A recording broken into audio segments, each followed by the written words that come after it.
Morning, everyone. Welcome to this morning's edition of the MPC Markets Morning Call. Actually started in the Asian session yesterday with the Korean KOSPI having its second worst day in history down, and basically the circuit breaker being triggered down 10% as SK Hynix and Samsung got, which are essentially about half their index, got absolutely whacked. But, headline writer's dream today as the market gets chip wrecked.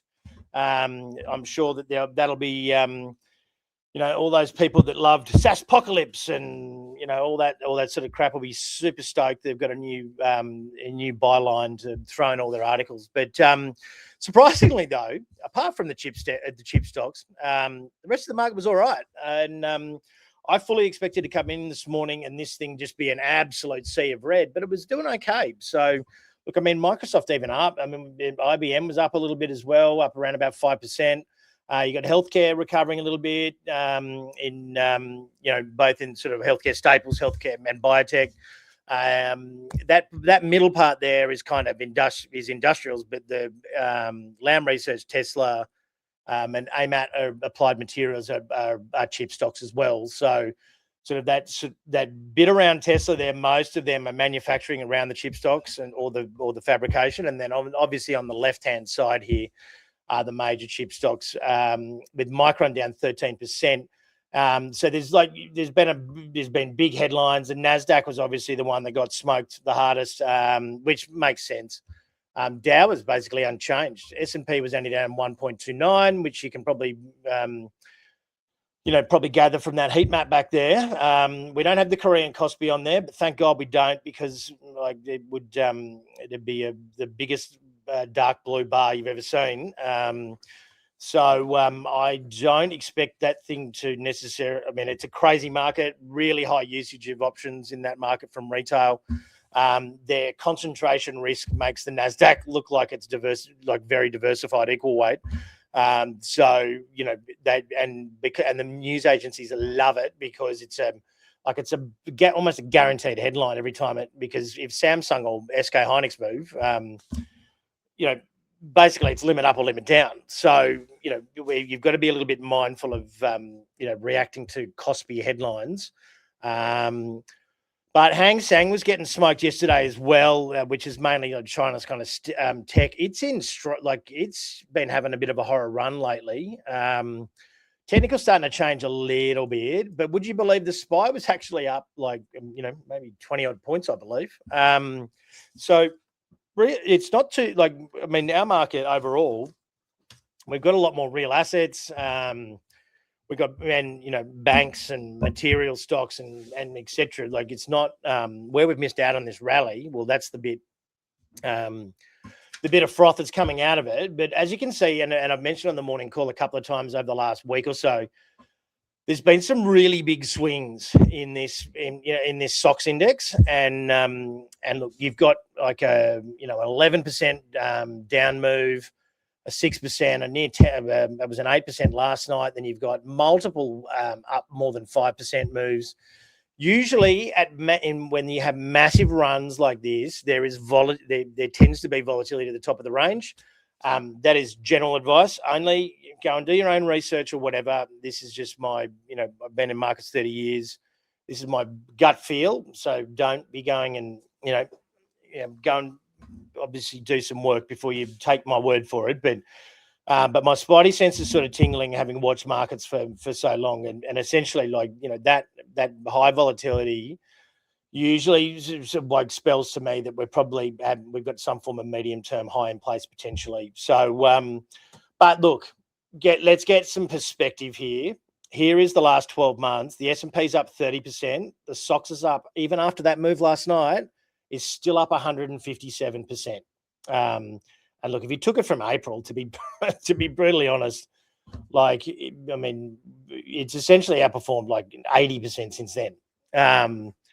So look, realistically, in 12 months, you're 127% better off than having the S&P, and that's a good year for the S&P. That's 3 times the average, or nearly 3 times the average annual return of the S&P as well.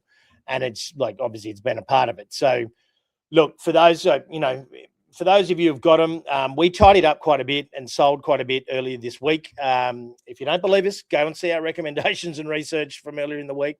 We literally sold AMD, TSM, Lam Research, Palantir, which we took a small loss on as well. But you can find all what we were doing in our LinkedIn monthly newsletter, and yeah, so a little bit of luck, a little bit of good management, and like I would say, it can quite easily pull back, another 30-odd% without the thesis being damaged overall. Now it's all on the back of apparently SK Hynix said they're something along the lines of shifting from AI memory chips back to cheaper DRAM, and that's just sent like everyone just like running around like Chicken Little, because apparently then maybe the shortage isn't as big as what everyone's saying. So look, watch out for an official statement from SK Hynix today. This thing could turn the ship around. I would not be buying up here in a million years.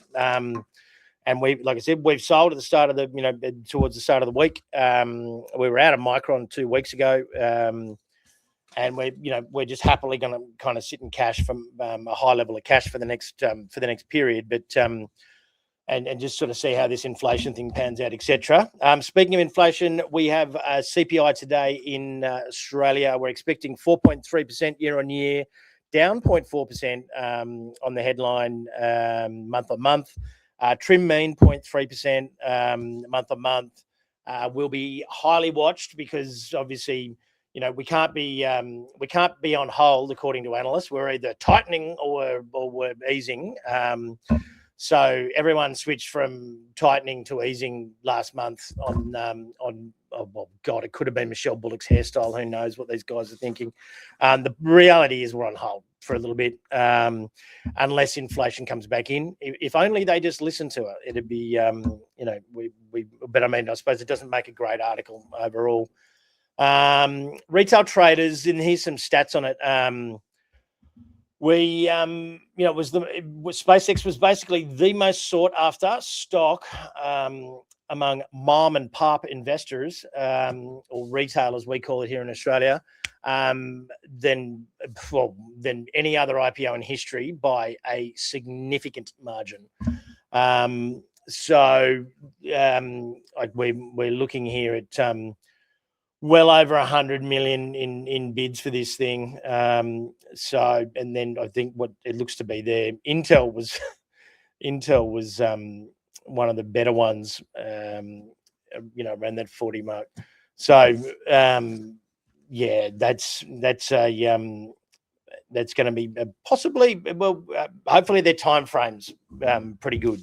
Love it on the long term time frame. It's not what I would say is fundamentally sound at this point. It has had it did trade below its lowest price again overnight.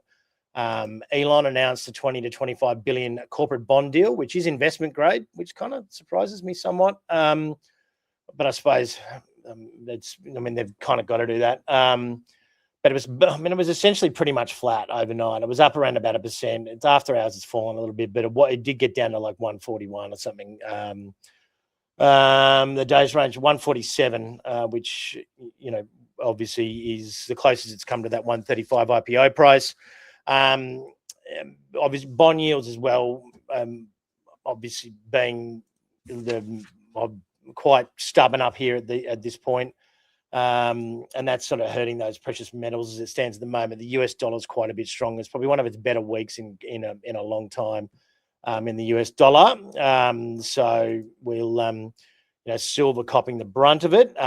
Look, if you go back, when we're about to hit the end of the financial year, but look, I think it was our last day, 24th of December, into Christmas Eve, I was here, last year, and if you'd said that silver was, it stabilized above 60, I would have been incredibly happy. But I'm probably, as a silver bug, I'm almost crying after watching it go to 110 and back to 61. But I think it'll probably start to stabilize. Copper got a little bit of a hit last night as well, just generally on that, on that returned to defensives and things like that. As you can see, lithium and uranium as well. Yeah, we've got that CPI data today. We've got Micron in the morning, which is I feel want to be a good report. Otherwise, sentiment might catch up with it. If it's a bad report, oh my Lord, I'd be frightened to see what happens to the Philadelphia SOX index. If that comes out, it'll actually be shut. It comes out just after the close. So that has just become really important, that Micron report. Final revisions of GDP. You got employment tomorrow as well. It's consumer sentiment on Friday. And we've got RBA Deputy Hauser speaking today at some stage as well.